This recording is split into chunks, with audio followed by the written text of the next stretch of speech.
Hi everyone, welcome back. ఏంటి already కాసు bangles post చేసేసింది, మళ్ళీ ఇవే చూపిస్తుంది అని అనుకుంటున్నారా?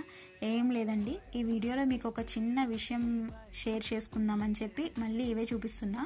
ఈ బ్యాంగిల్స్ అనేవి నేను ఎలా పంపించాను అంటే ఇలా ప్లాస్టిక్ బాక్సెస్లో నీట్గా ర్యాప్ చేసి పంపించానండి, ఎలాంటి డ్యామేజ్ అవ్వకుండా.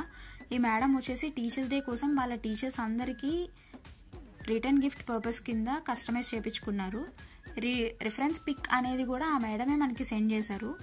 ఫైనల్ అవుట్పుట్ అయితే ప్రతిదీ చాలా అంటే చాలా బాగా వచ్చింది. వీడియోలో మీరే క్లియర్ అండ్ క్లారిటీగా చూడొచ్చు. ఈ బాక్సెస్లో పెట్టి ఇస్తే గిఫ్టింగ్ పర్పస్ కోసం అని మంచి లుక్ వస్తుంది అని ఆ మేడం రిక్వెస్ట్ చేశారు. సో అలానే నేను పంపించాను. ఆ మేడంకి చాలా అంటే చాలా బాగా నచ్చినాయి అన్నారు. ఇలానే మీరు కూడా కస్టమైజ్ చేయించుకోవాలంటే కింద కనిపిస్తున్న వాట్సాప్ నెంబర్కి మెసేజ్ చేయండి. అండ్ ఇలాంటి బాక్సెస్ కూడా మన దగ్గర అవైలబుల్ ఉన్నాయి, ఎవరైనా కావాలన్నా ఆర్డర్ చేసుకోవచ్చు. Thank you so much.